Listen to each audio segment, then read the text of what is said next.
take a look at the death in the Middle East and the death that's taking place between Russia and Ukraine. It's been going on, and we're going to end it. There's no profit for anyone in having World War III, and you're not so far away from it. I'll tell you right now, you're not so far away. If we would have had this administration for another year, you would have been in World War III, and now it's not going to happen. A lot of people will. A lot of people are calling. A lot of car companies are calling. They called me, three of the majors. They called and they said, "We're looking all over the place. We want to be there."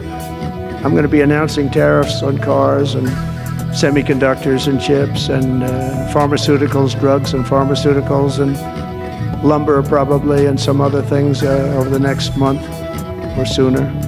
And it's going to have a big impact on America. We're bringing our businesses back. If they don't make their product in America, then they have to pay a tariff. But if they do make their product in America, they don't have to pay any tariff, which will it's all going to bring trillions of dollars into our treasury, or it's going to mean that there won't be any taxes because we won't have a fair base.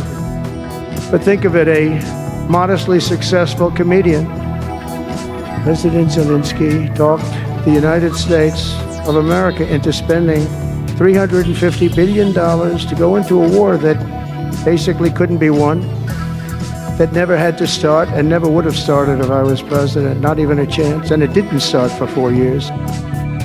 He refuses to have elections. He's low in the real Ukrainian polls. I mean, how can you be high with every city is being demolished? It's hard to be high. Somebody said, "Oh no, his polls are good. Give me a break." Every city is being demolished. They look like a demolition site, every single one of them.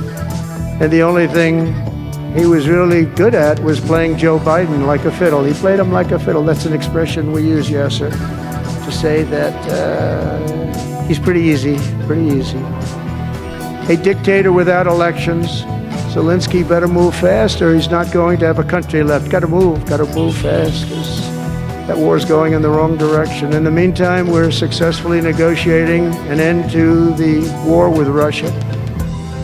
Something I'll admit that only Trump is going to be able to do in the Trump administration. We're going to be able to do it. I think Putin even admitted that.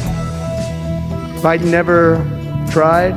Europe has failed to bring peace, and Zelenskyy probably wants to keep the gravy train going. I don't know what's the problem, but he hasn't been able. He's very upset that he wasn't invited. He could have come if he wanted to, but that he wasn't invited to Saudi Arabia. But he's been working for 3 years. There's never been even meetings or phone calls to stop this war. It's a horrible thing.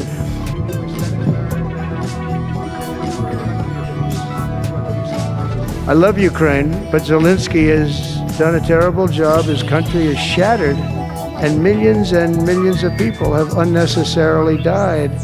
And you can't bring a war to an end if you don't talk to both sides. You got to talk. They haven't been talking for 3 years. Look, I don't want to be, I wish I could say, I wouldn't have run. If I thought Biden was doing a good job, if I thought I wouldn't have run.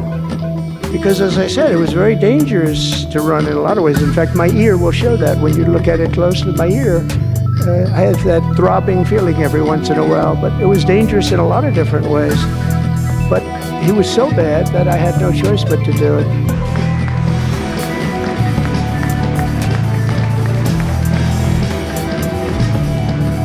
Jelajahi cara baru mendapatkan informasi. Download MetroTV Extend sekarang.